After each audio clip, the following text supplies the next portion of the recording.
প্রাক্তন কাউন্সিলরের পরকীয়ায় তোলপাড় এলাকা, প্রকাশ্যে বচসা, ধস্তাধস্তি, থাপ্পড় খেলেন প্রেমিক। ঘটনার ভিডিও সোশ্যাল মিডিয়ায়, রাজনৈতিক সমালোচনা তুঙ্গে। পূর্ব বর্ধমানের ঘুষকরা বাগজিপাড়া এলাকায় প্রাক্তন কাউন্সিলরের পরকীয়া নিয়ে ব্যাপক চাঞ্চল্য।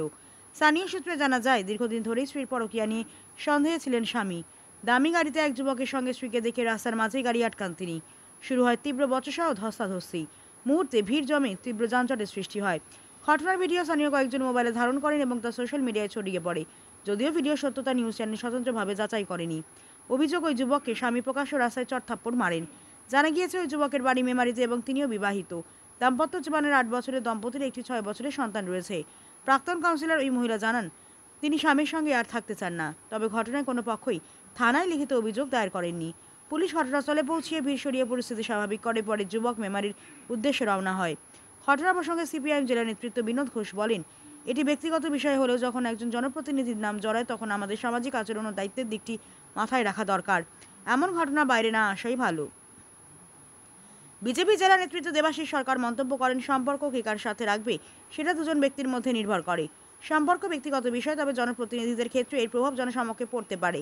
ব্যক্তিগত সমস্যা কখনোই প্রকাশ্যে এনে সাধারণ মানুষের মধ্যে ছড়ানো উচিত নয়। প্রথমে ঘুষকরার প্রাক্তন কাউন্সিলরের ঘটনা আমরা দেখলাম। যদি এগুলো ব্যক্তিগত বিষয়, কোনো অংশে আমাদের মন্তব্যের কোনো প্রয়োজন নেই, তবু বিষয়টি যখন সংবাদপত্রের মধ্যে এসেছে, এটা আমরা যারা জনপ্রতিনিধি এবং বিভিন্ন জনগণের বিষয়ের সঙ্গে ওতপ্রোতভাবে জড়িত থাকি, তখন আমাদের সমাজ এবং সামাজিক আচরণ সম্পর্কে আমাদেরকে অনেকাংশে দেখে শুনে কাজ করতে হয়। এই ধরনের ঘটনা বাইরে না আসাই ভালো, এবং সেক্ষেত্রে অতিরিক্ত সতর্কতা এবং সর্বোপরি জনপ্রতিনিধি হিসেবে সমাজের প্রতি যে দায়বদ্ধতা, সেটা রক্ষা নজর রাখার দায় আমরা যারা বিভিন্ন রাজনৈতিক দলের সঙ্গে যুক্ত তাদের প্রত্যেকে।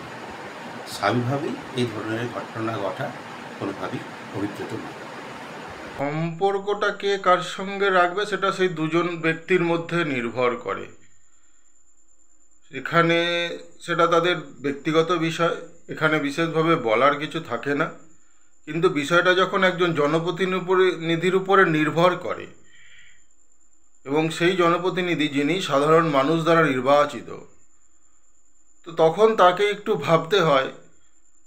অবশ্যই আপনি সম্পর্কে যার সঙ্গে খুশি থাকতেই পারেন, কিন্তু সেটা যেন কখনোই প্রকাশ্য রাস্তায় নিয়ে এসে নিজেদের সমস্যাটা সাধারণ মানুষের কাছে প্রকাশ না করেন।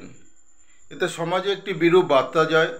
জনপ্রতিনিধিরা তারা সমাজের একটি আইকন বলা যেতে পারে, তাদেরকে বহু মানুষ ফলো করেন। সেই জন্য তাদের একটু সাবধানতা অবলম্বন করা উচিত বলে আমার মনে হয়। যদিও এই তৃণমূল কংগ্রেসের কাছ থেকে নৈতিকতা আশা করা বৃথা, তারা এগুলোতেই অভ্যস্ত, তাই এটা নিয়ে খুব বেশি বলার প্রয়োজন আছে বলে মনে করি না। তবু অনুরোধ করব, যেহেতু একজন আপনারা জনপ্রতিনিধি, একটু চেষ্টা করুন যাতে সমাজের কাছে আপনাদের বার্তাটা খারাপ না যায়।